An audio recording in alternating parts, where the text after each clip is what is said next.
Hey, it's Mark here, and in today's Affiliate Millionaire in 2 minutes, we're going to discuss doing paid ads. And in a moment, I'll reveal how to do it without losing your shirt too.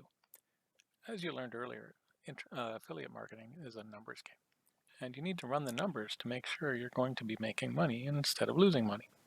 So let me explain. In this handy little profitability calculator, which you can get from the link in the comments if you like. So here we are. So just ignore the errors on the sheet for now. Those will get fixed up when we put the values in. If we go with an industry average of, say, 2%, the averages are about 1 to 5, so we'll just go a little bit conservative.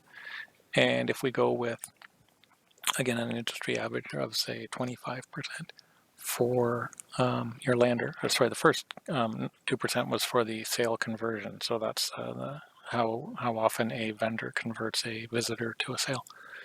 And the lander is how often your landing page converts someone to take the action of going to the vendor site. And then if we say your commission is going to be 150, so that means you can spend no more than 75 cents per click unless you want to lose money.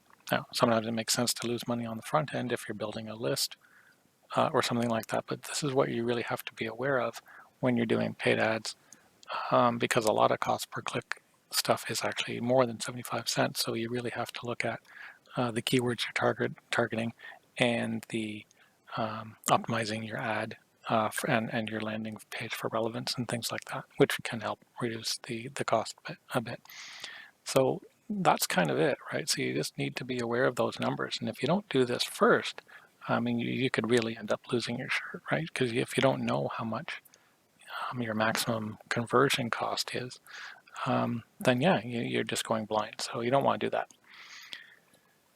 So yeah, so again, know your numbers in advance so you can protect your downside. Now, if you like these quick internet marketing videos, click the like button, subscribe, and tap the bell to be notified when I post a new video. See you then.